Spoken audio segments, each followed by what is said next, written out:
நாம் இந்த காணொலியில் எதை பற்றி பார்க்க போகிறோம் அப்படின்னா, உடலில் ஏற்படும் மாற்றங்கள். அதாவது உடலில் அலர்ஜினால் அரிப்புகள் வரும். அது படர்தாமரையாக பத்து போல் இருக்கும்.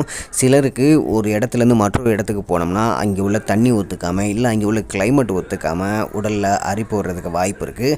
அது பார்த்தோம் அப்படின்னா நம்மளோட கழுத்து பகுதியில், கை பகுதியில், இல்லை மறைவான இடங்களில் அந்த அரிப்பு வர்றது அப்படியே பத்து பத்தாக வந்துட்டு அது ரொம்ப நம்மளை இது பண்ணும். இந்த மாதிரி அலர்ஜி ஏற்படுறதுனால நம்மளால் கம்ஃபர்டபுளாக இருக்கிறது மாதிரி உணர முடியாது. இவற்றை தடுக்கிறதுக்கு என்ன பண்ணலாம் அப்படிங்கிறத பற்றி தான் நம்ம இந்த காணொலியில் பார்க்க போகிறோம். அதாவது மாதுளம்பழத்தை எடுத்து அதை நல்லா அந்த பழத்தோட சாறு எடுத்து எந்தெந்த இடத்துல அரிப்பு இருக்கோ அந்த இடத்துல தேய்த்து வர அரிப்பு காணாமல் போயிடும் அப்படின்னு சொல்கிறாங்க. அதாவது மாதுளம்பழத்தை எடுத்து நல்லா ஜூஸ் பண்ணி அது எந்தெந்த இடத்துல நமக்கு அரிப்பு, அந்த படர்தாமரை, அலர்ஜி போன்றவைகள் இருக்குதோ அந்த இடத்துல தடவி வர அந்த இடங்கள்லாம் அரிப்பிலேருந்து விடுபட்டுரும் அப்படின்னு சொல்கிறாங்க.